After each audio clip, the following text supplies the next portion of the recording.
दावा है कि रविवार को इम्फाल एयरपोर्ट पर आसमान में काफी बड़े आकार की वस्तु काफी देर तक घूमती रही। उड़न दस्तरी जैसी चीज को देखकर अधिकारियों के होश उड़ गए। रहस्यमयी वस्तु को पकड़ने के लिए वायुसेना ने दो रफाल फाइटर उड़ा दिए। रफाल विमान काफी देर तक अनजान विमान को खोजते रहे, लेकिन तब तक उड़न तश्तरी जैसी चीज गायब हो चुकी थी। सवाल यही है, इम्फाल के आसमान में दिखी वस्तु क्या थी? क्या एलियन धरती से संपर्क करने की कोशिश कर रहे हैं? आइए आपको बताता हूं, भारत में यह उड़न तश्तरी किसने देखी सबसे पहले, कैसे जानकारी मिली और उसके बाद कैसे खबर दी गई। ये इसलिए बड़ी खबर है क्योंकि इससे पहले इस तरह की जानकारी नहीं मिली। ये आप देख रहे हैं, ये इम्फाल एयरपोर्ट है। 19 नवंबर को मणिपुर के इम्फाल में रहस्यमयी वस्तु दिखी। इम्फाल एयरपोर्ट के ऊपर यूएफओ उड़न तश्तरी जैसी चीज दिखी। यूएफओ यानी अनआइडेंटिफाइड, यानी जिसे पहचाना ना जा सके, फ्लाइंग ऑब्जेक्ट, उड़ती हुई चीज। दावा है कि यूएफओ जैसी वस्तु करीब 1 घंटे तक उड़ती रही।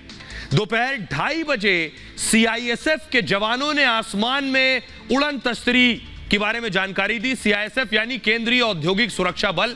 एयरपोर्ट की जो सुरक्षा की जिम्मेदारी है वो अमूमन सीआईएसएफ के हाथ में होती है। सीआईएसएफ के जवानों ने पूरी जानकारी एटीसी के अधिकारियों को दी, यानी एयर ट्रैफिक कंट्रोल को जानकारी दी कि आसमान में कोई चीज उड़ रही है। इम्फाल एयरपोर्ट पर फौरन विमानों की उड़ान पर रोक लगा दी गई। एयर इंडिया की 2 और इंडिगो की 1 फ्लाइट को लैंडिंग की इजाजत नहीं दी गई एयरपोर्ट पर। इम्फाल आने वाली 2 फ्लाइट्स कोलकाता डाइवर्ट कर दी गई फौरन। उड़ान पर रोक लगने से करीब 1000 यात्री प्रभावित हुए। कुछ यात्रियों को विमान के अंदर ही 3 घंटे तक इंतजार करना पड़ा। इम्फाल एटीसी ने यूएफओ देखने की जानकारी वायुसेना को दी। सुरक्षा कारणों से एयर स्पेस का पूरा नियंत्रण वायुसेना को उस वक्त दे दिया गया, यानी वायुसेना को जानकारी दी गई। हमारे साथ एक्सपर्ट सृजन पाल जुड़ रहे हैं। सृजन पाल जी, जरा दर्शकों को बताइए कि ये यूएफओ, पहली बार सुना है कि भारत में यूएफओ देखने को मिला। ऐसी कोई चीज होती है, ऐसा संभव है, मुमकिन है?